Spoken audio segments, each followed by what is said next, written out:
Hola, yo soy Miguel. Y hoy estamos aquí con Cuauhtémoc Medina, crítico, historiador de arte, investigador, comisario también. Y pues bueno, te quería preguntar sobre si el arte es un consenso o un disenso, o vamos a hablar de arte contemporáneo. Y pues te lo preguntaba por como eso que citabas en el ensayo de Generosa Juventud, la del arte. Citabas las palabras de Teresa del Conde, que decía que el arte es un consenso, y después decías que, bueno, había trampas del consenso, y pues yo siempre he pensado como esa distinción, como un debate entre filósofos franceses como Rancière y Bourdieu, o sea, la distinción y el reparto de lo sensible. Y bueno, también te lo preguntaba porque decías en ese ensayo que um, te podían llamar apocalíptico. Nada más recuerden que ya me califiqué de esa manera, o sea, haciendo referencia, según yo, a Apocalípticos e Integrados de Humberto Eco. Entonces, ¿el arte es disenso o es consenso? No creo que la pregunta se pueda plantear en esos términos. Ajá. Eh, Estás hablando de un texto de 1993 Uh-huh. que provocó una invitación de Teresa del Conde. Teresa del Conde defendía una versión local que en algún momento valió la pena tratar de establecer su genealogía y su eh, localización en el pensamiento de lo que podríamos llamar una teoría institucional del arte. Uh-huh. Por supuesto, Andrea Fraser. Lipke, no, Uh-huh. Lipke y Danto, Ah. en los años 60, Uh-huh. eh, arriban a la proposición ligada con la filosofía analítica de Uh-huh. que el concepto de arte era un resultado de los Uh-huh. acuerdos de época institucionales. El, Uh-huh. el asunto es que con Roberto Manrique, y esta es la parte que está menos discutida, Sí. en algún momento afirma que el arte es lo que se nombra arte. Uh-huh. ¿Cuál es la relación entre esas dos formulaciones? No, no lo sé, no me lo había preguntado hace mucho tiempo. Entonces, claro, Teresa estaba queriendo fortificar la idea de que eh, lo, la, manera en que se resolvía esta cuestión era, en cierta manera, un acuerdo de especialistas. Lo Legitimación. recuerdo, lo recuerdo muy, muy intensamente. Y yo estaba más bien haciendo en ese momento una argumentación acerca de los efectos que yo veía más bien perniciosos, Uh-huh. no del concepto de arte, sino de la categoría de arte joven, tal como se había Ah, institucionalizado claro. en el campo de arte local. Entonces, me importaba sostener un disenso Uh-huh. frente a la manera en que se estaba estructurando tanto eh, el arribo del arte local como de la estructuración de la división del trabajo institucional. Pero estos Sí. son dos planos diferentes. Uh-huh. Yo tiendo a desconfiar Ok. de la teoría institucional del arte en eh, su, eh, digamos, arbitrariedad cultural, en su relativismo, en la medida en que, primero, eh, Uh-huh. no postula la atención que tenemos con el concepto de bellas artes como un eh, hecho histórico, pero un hecho histórico que está, a Uh-huh. mi parecer, muy claramente sobredeterminado. O sea, es decir, no se trata nada más de una opinión. Sí. Las tensiones entre producción, material, trabajo, los conceptos de tiempo libre, de entretenimiento Sí. y de bellas artes son eh, estructuras sociales Uh-huh. que no se postulan por una enunciación. Uh-huh. Y aún la disolución de esos marcos está acompañada de precisamente las transformaciones de esos campos de definición de lo productivo y de definición de la legitimidad del conocimiento y del lugar de lo estético. O sea, lo que estoy tratando de decir es Sí. que es eh, importante establecer que hay una tensión entre la teoría institucional del arte, que es en el fondo una especie de relativismo, y la forma en que estas categorías están inscritas tanto en una historia de pensamiento como en una historia social. Ujú. Y en ese momento, muy particularmente, Johannes mi Owenberg. argumento era Ujú. sobre algo infinitamente municipal, o sea, el hecho Ujú. de que este, el- la resolución acerca de qué pasaba con el arte contemporáneo localmente estaba atravesada por esta noción de arte joven, Ya. por las instituciones que lo albergaban, muy particularmente el Concurso Nacional de Arte Joven, que era una institución que seguía un modelo reformado de salón francés, Ujú. y por otro lado la obligación de una institución como el Museo Carrillo Gil Ya. de supuestamente procesar esa producción definida por edades. Ujú. Y bueno, o sea, en este sentido de como la tensión, digamos, con la historia del arte, te quería preguntar igual sobre cómo te posicionas tú con respecto de estos debates de la posautonomía del arte, o sea, como lo Ujú. plantea García Canclini, o igual como la autonomía crítica del arte, que será como el planteamiento de Peter Osborne. O sea, lo pensaba porque tú en otro texto decías que el arte puede ser pensado como un enclave del desplazamiento, lo cual me hizo pensar como en esta idea de Adorno, en su teoría estética, que decía que la forma del arte, o sea, dice, la ley de su forma es la ley de su movimiento. Ujú. Entonces, como para no caer en un futuro anterior de lo que habrá sido el arte, um, cómo plantear esa autonomía con respecto de, pues, esto que estabas diciendo de la materialidad, la producción, igual como las dinámicas económicas. O sea, tú, ¿cómo ves esa posautonomía? Bueno, hay un deslizamiento un Ujú. tanto no controlado Ujú. entre dos conceptos, Sí. entre autonomía estética, que es un argumento firmemente establecido, Ujú. y autonomía del arte. Eh, Ujú. Me parece que en términos generales, Ujú. la suposición de que hay un arte autónomo eh, es una proposición eh, que suele plantearse en relación a la idea de una auténtica separación de los campos prácticos. Esto no ocurre en ningún momento de la historia de los últimos 2 siglos de manera absoluta. O sea, Ujú. uno podría hacer una historia de la vanguardia como una serie de modelos sucesivos de las tensiones en torno a la Ujú. autonomía estética y el lugar de la producción artística en ese territorio.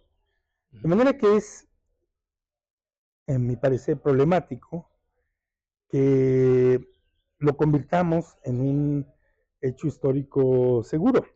Ujú. Eh, en cambio, la cuestión de la autonomía estética es una cuestión que no es fácil desalojar como si fuera una, eh, una época ideológica. Ya. Eh, es una especie de problema intrínseco a la división de las facultades modernas. De manera que me parecería Ujú. difícil eh, albergar la idea de que hemos salido de la época donde hubo alguna noción de autonomía estética.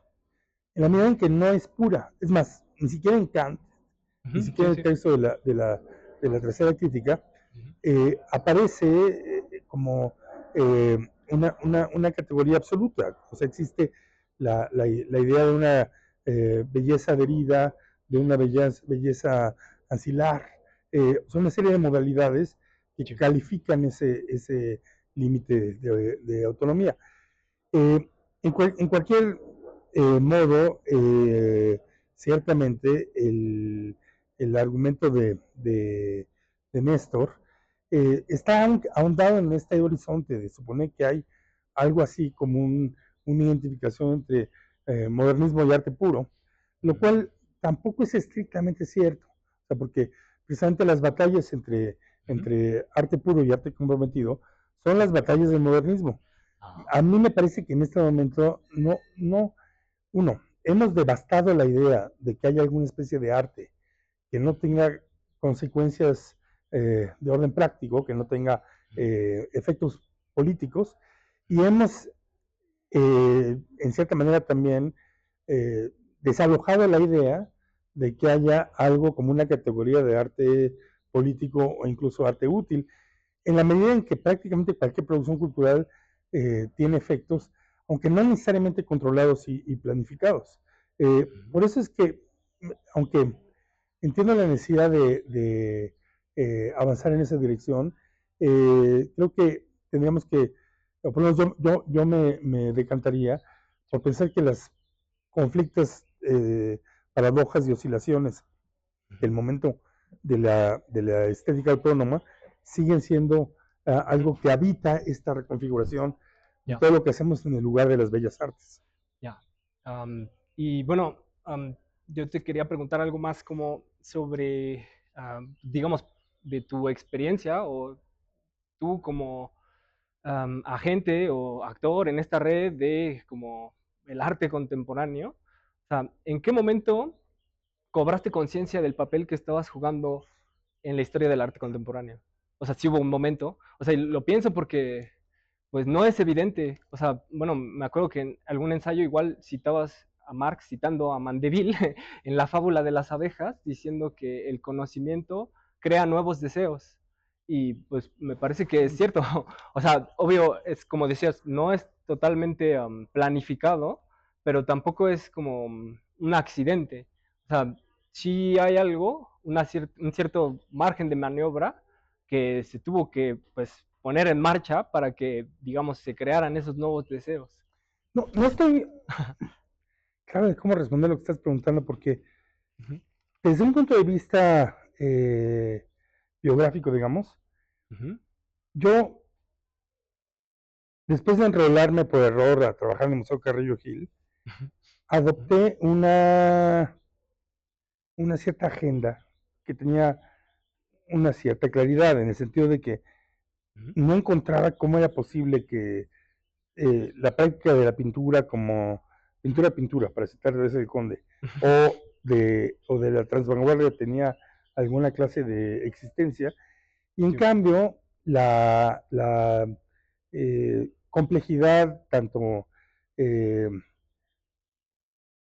teórica como política, que representaba el tipo de práctica que ahora entendemos como contemporáneo, en ujú, un primer momento quizá una práctica ligada mucho a la investigación e instalación, eh, ujú, me afiliaron, de modo que sí, me costaría trabajo decir que hay un momento como de participación natural, ya, ya. no, Ajá, no intencionada.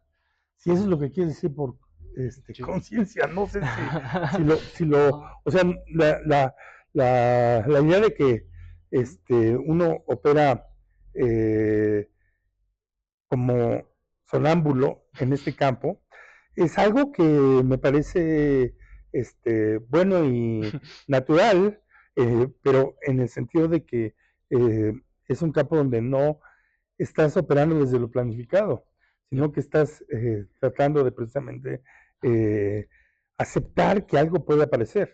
Ajá, Pero, amateurismo pero, polimorfo. pero sí, pero no sé si esto es un asunto de conciencia o no Ujú, conciencia.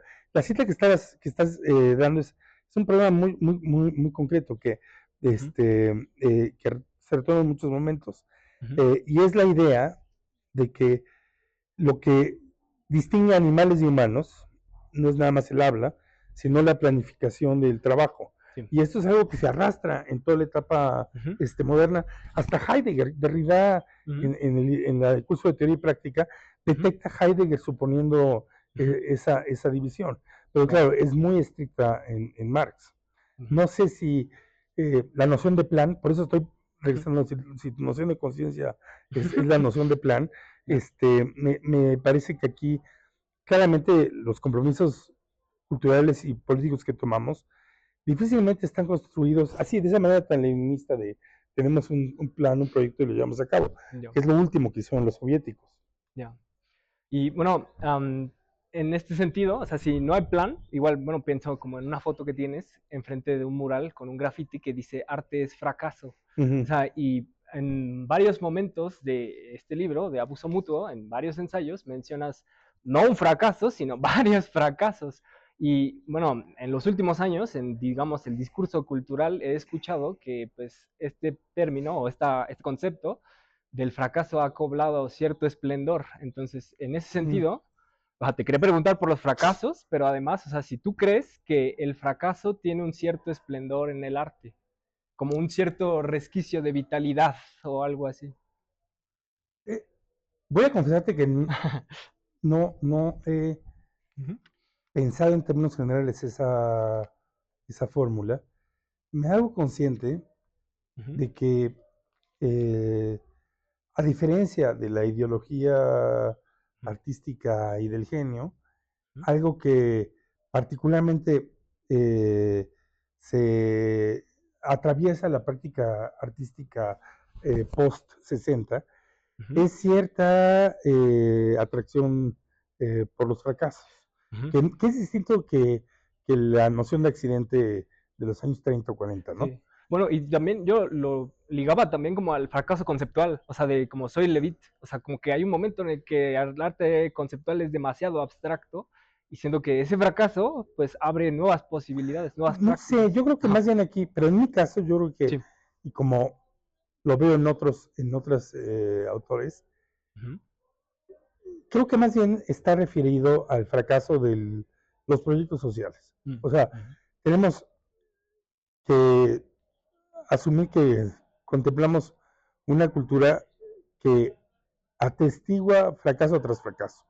O sea, tenemos el fracaso del proyecto comunista y ahorita mismo lo que tenemos es el fracaso del proyecto neoliberal global estruendosamente. O sea, estamos ujú, ante el hecho de que estas ideologías modernas no solamente se vencen por la crítica, sino por su falla histórico objetiva, ¿no? Y, ujú, y por otro lado, en algo que es que, vamos, o sea, Beckett o Francis ujú, Alice, ujú, eh, eh, Bas Nader, hay toda una poética del fracaso y la caída ujú, que, por supuesto, eh, establece un campo metafórico y de reflexión sobre esa condición. O sea, la frase esa de I failed, ajá, como I failed again, I again, will try. ajá, Este, sí, sí. eh, el hecho de que no solamente es que no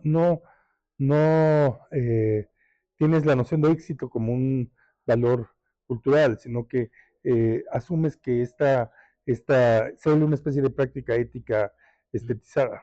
Y bueno,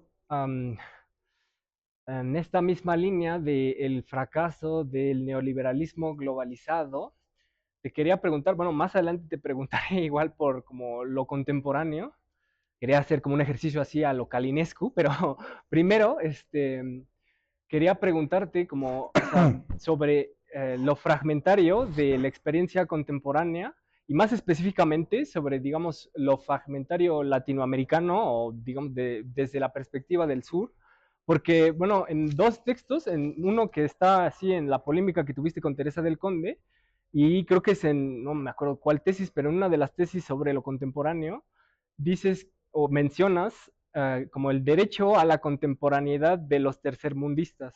Entonces, bueno, o sea, como cuál crees que es el papel que desarrollamos, o sea, el papel fragmentario desde Latinoamérica en la ficción de lo contemporáneo. Hoy quizá es difícil a los que son más jóvenes y además a los que contemplan un sistema artístico ya bastante establecido. más funcional que Ujú. el que yo vi cuando empecé. Sí. El peso de violencia que representaba la idea de la periferia. O sea, el, el, el, el hecho y el ridículo.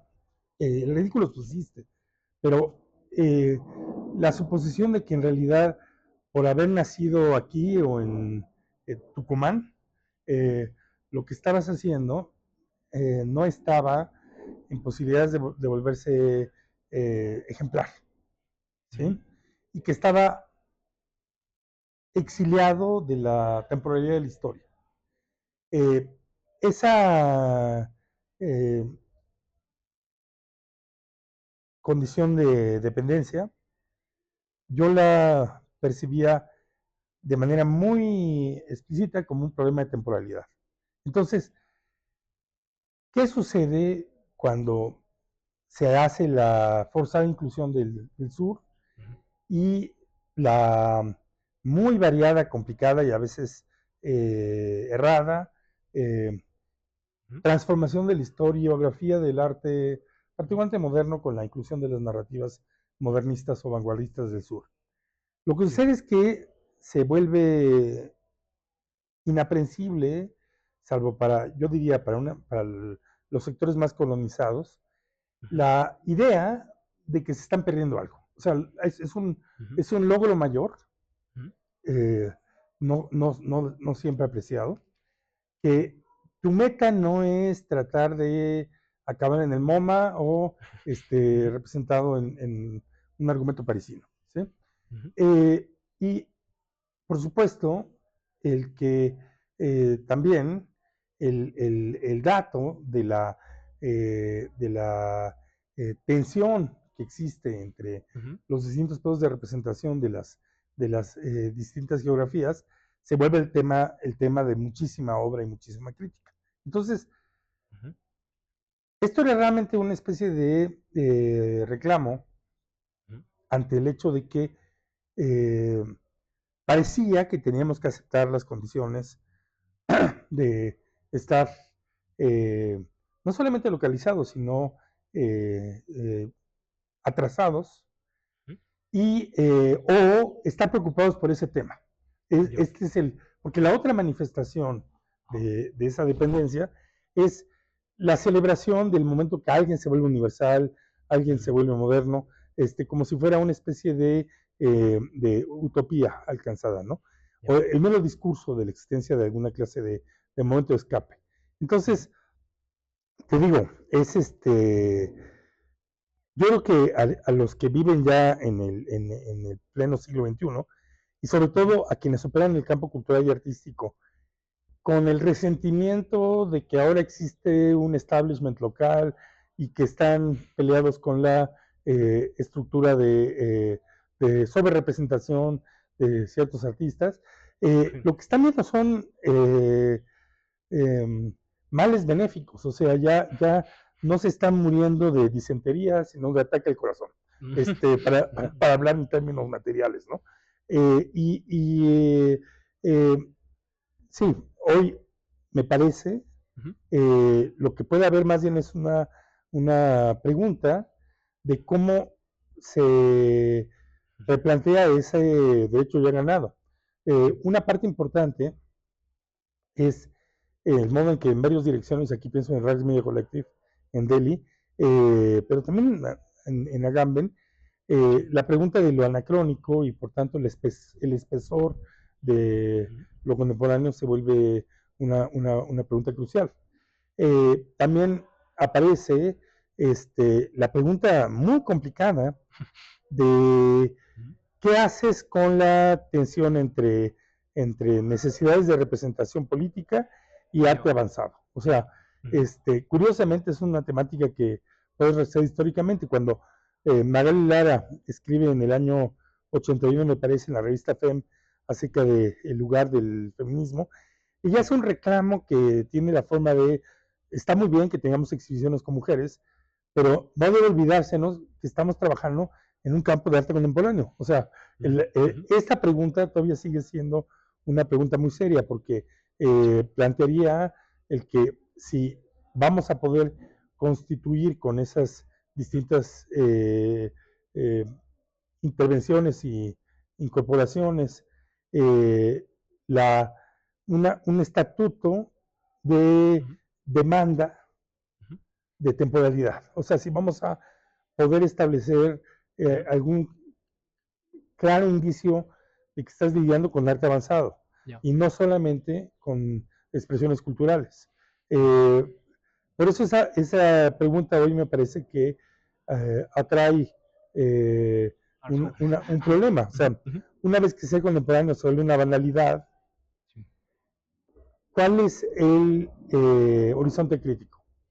ya, ujú, Porque en algún ujú, momento, sí, o sea, como una extensión de ese lema, que sigue siendo muy emocionante, Malaveriano, de ser moderno, ujú, ¿sí? ujú, De como un propósito, efectivamente, el ser contemporáneo aparecía como una especie de posible valor en el ujú, desprecio de lo moderno y lo anacrónico. ya. Y ahorita mencionaste como una tensión entre, digamos, el arte avanzado y la representación ideológica nacional.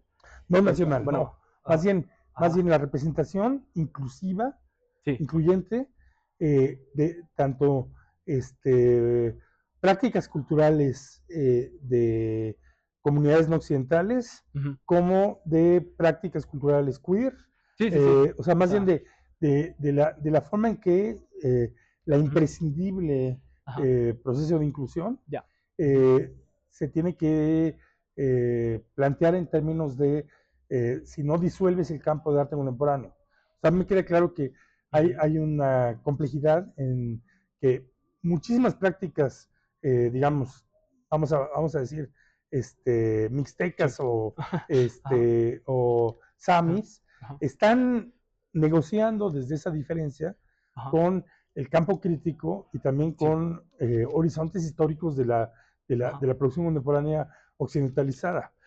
ujú, Este, a Gerardo Mosquera le era relativamente ujú, posible decir apenas hace una década que el conceptual era una ajá, lengua franca a la que los practicantes no occidentales se debían sumar.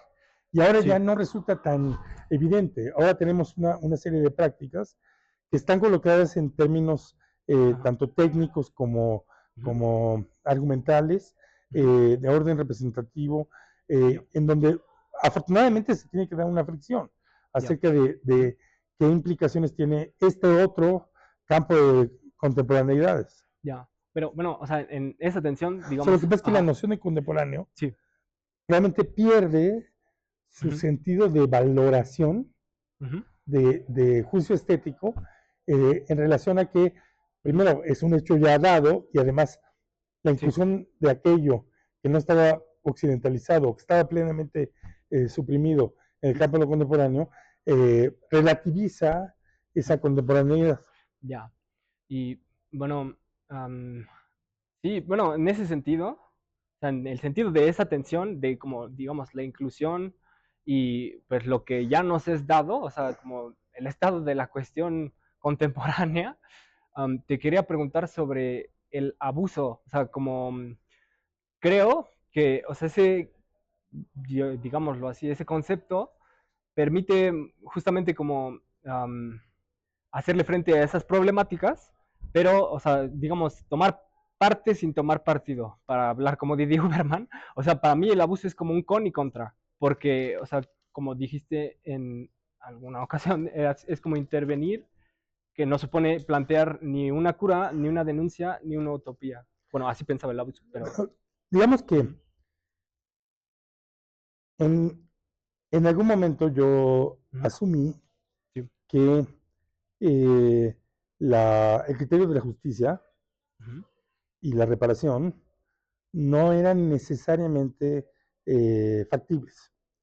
Y ujú, particularmente en esas negociaciones de lo que se llamaba la incorporación de la periferia en el eh, campo institucional y de circulación del arte contemporáneo, la exigencia de justicia ujú, no parecía algo que pudiera conducir a un resultado cabal. Ujú. En la medida en que era imposible, dadas las diferencias de poder y operación, que las interacciones de artistas del sur o de la periferia con estas instituciones, estos poderes, pudieran ser horizontales, Ujú. se planteaba una lógica necesaria de abuso. Entonces, en lugar de querer, como probablemente hoy orienta el sentido común, Ujú. a establecer una legislación justa, lo que yo argumenté es que era mejor tratar de encontrar cómo abusábamos nosotros o abusaban los otros Ujú. de esa situación, de manera Sí. que se produjera al menos un abuso mutuo. Entonces, Ujú. eh, yo sigo pensando Ujú. que sin que sea per se mala la búsqueda de justicia, en el campo artístico y cultural es difícil legislar para llegar a cabo Ujú. alguna clase de operación justa. O sea, uno, toda exhibición, toda visibilidad depende de exclusiones. Ujú. Sí. Dos, los poderes de exhibición, circulación y significación histórica están atravesados por diferencias de capital y Ujú. de capital simbólico sublimes. Y tercer lugar, es el hecho de que la propia incorporación, la propia inclusión, eh, acarrea fenómenos de abuso, o sea, lo que, por Ujú. ejemplo, en la jerga contemporánea llamamos este, eh, una, una, un extractivismo. Ya. ¿Sí? Entonces, Ujú. en cierta manera yo opté por defender el participar desde una posición oportunismo responsable, o sea, Ujú. en lugar de querer eh, reformar el sistema para bien, el tratar de perturbarlo, el tratar de Ujú. eh, parasitarlo, el Sí. tratar de usarlo y suspender, al menos en un primer momento, la expectativa de que lo que guiara esa intervención fuera la justicia. Ya. Yo sé que eso marca una diferencia muy significativa con lo que hoy se plantea como Ujú. el horizonte político dominante, que Ujú. está claramente atravesado por la expectativa de justicia. No Ujú. me parece nada mal que haya eh, intervenciones en esa dirección. Ujú. Simplemente sigo pensando que no pueden ser la única norma. Ya. Y bueno, o sea, creo que tiene que ver igual con esto que decías de como ser normal, modernizado, no modernista. Y también, bueno, hace rato hablamos un poco de como el arte más allá de la estética. Y te quería preguntar, bueno, porque si bien, digamos, el arte propaga el deseo, también creo que esa propagación es afectiva y pienso como más concretamente en pues algo que al menos desde mi perspectiva sí marcó un parteaguas, que es pues de qué otra cosa podríamos hablar, o sea, el pabellón que estuvo en Venecia en 2009 y, o sea, en más de una ocasión igual hablas como de pues la peste o Mm, de pues la contaminación, de cómo, digamos, esa propagación no solo es ideológica, no solo es de creencia o de deseo, sino también es afectiva. O sea, um, te quería preguntar como sobre esas obras que parece que están no solo más allá de la estética, sino más allá de la ética. O sea, y pienso como, pues mm. sí, en Teresa Margoles, pero también en Santiago Sierra, o bueno, los otros de los que también hablas, como Javier Telles o Miguel Ventura. Sí, el concepto de afecto está nuevamente en una posición complicada porque Sí, hay un espinosismo sí. que no es riguroso y Ujú. de pronto se vuelve sinónimo de sentimiento. Ujú. Y no es un término que yo use Ujú. eh, libremente. Ya. Cuando aparece, Ujú. trato de ser verdaderamente espinosista, aunque sea Ujú. amateur, ¿no? Ya. Eh, lo que sí te puedo decir es que más bien son intervenciones sensibles y afectadas, que es Ya, ya. distinto. Sí. Ciertamente hay en esta lógica que precisamente es la de una intervención que no tiene que ver de primer grado con la justicia, se da un campo que hoy es realmente muy difícil de sostener públicamente, donde muchos artistas, especialmente en América Latina, lograron ser radicales al poner en ejercicio e ilustración las relaciones de violencia y de injusticia de una manera estetizada y limitada. Esa serie de operaciones, las de Santiago Sierra son modélicas, eran, eh, digamos, sinécdoques de la violencia general, advertencias acerca del carácter ideológico y por tanto demagógico de las pretensiones del mundo del arte de operar bajo términos justos o de generalizar justicia, y finalmente también eran intentos bastante brutales de establecer una relación con el público a partir de una tensión, de una afectación. ¿Sí? Por supuesto, todo eso hoy, si alguien lo somete a alguna discusión, se vuelve extremadamente controversial, de un espíritu de consenso de época en favor de la cura, de establecer relaciones estrictamente reguladas por mecanismos de contraprestación, y de más bien generar relaciones de orden amistoso y con los participantes. ¿Qué argumento yo traté de levantar sobre esto?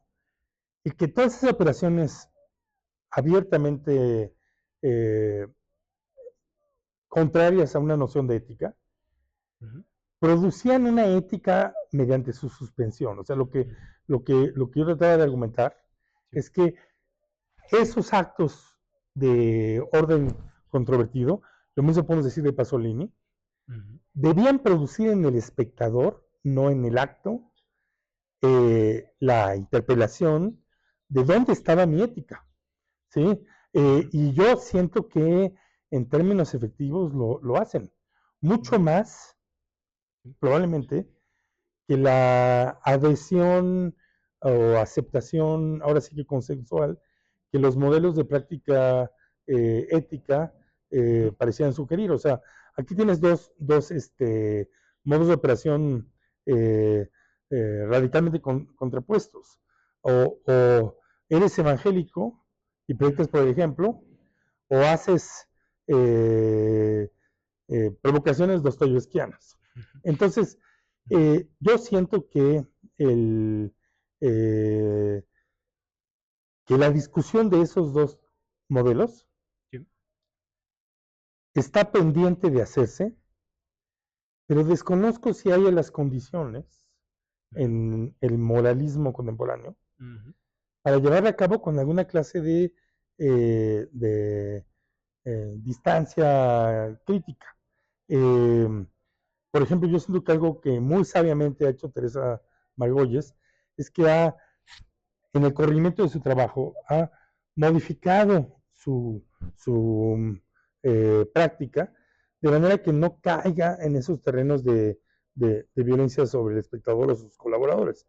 Hay una especie de límite simbólico, una pieza donde embarró a un joven que que había abusado de ella al vender una sustancia equivocada, en una especie de contraprestación, grasa con elementos humanos en el cuerpo, y que para ella representó el límite del cual no iba a pasar, porque esa es la otra parte que es interesante, que en general esas prácticas venían acompañadas con un discurso persecutorio que sugería que no había limitación y que iban a conducir de manera final al asesinato. Esta era su fórmula, lo cual no era cierto. O sea, estos unos artistas establecían en la práctica, o en el caso de Santiago, legislativamente, límites todo el tiempo. Pero sí, un término que he usado con frecuencia es describir una modalidad de práctica y pensamiento que yo llamo cínico crítico, Mm.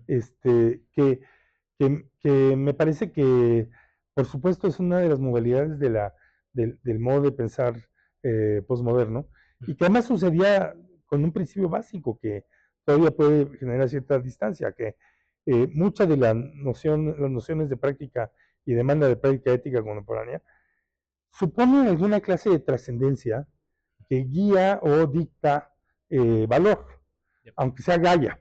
Ajá. ¿Sí? Sí. Y es difícil para quienes no pueden entrar en el juego de superar el escepticismo, someterse a una especie de mandato divino vicario.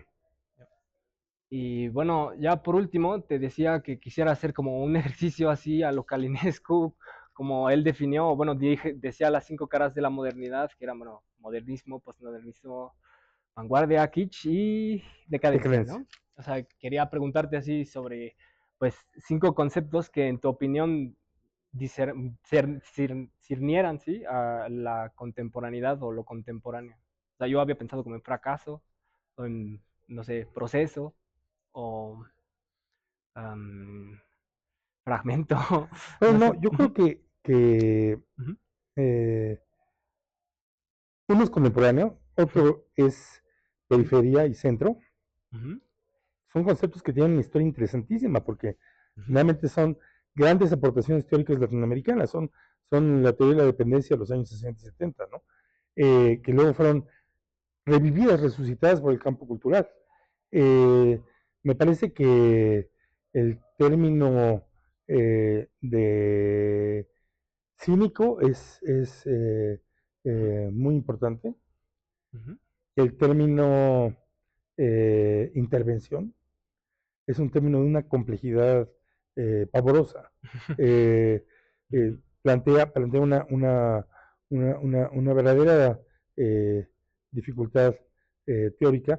Yo creo que fetiche es un término ujú, extremadamente importante en el debate, y naturalmente feminismo, ujú, eh, y no occidental. Eh, lo que sucede es que no sé si ujú, serían caras ujú, en el espíritu de Calinescu, ujú, eh, porque más bien son perforaciones y y direcciones.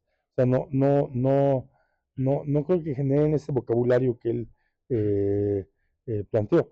Es para mí importante el que algo que ocurre en Calinescu, pero luego reforzó Perry Anderson, ujú, es la muy sustantiva eh, eh, parte que tuvo la estética y la poética latinoamericana en definir modernismo y posmodernismo.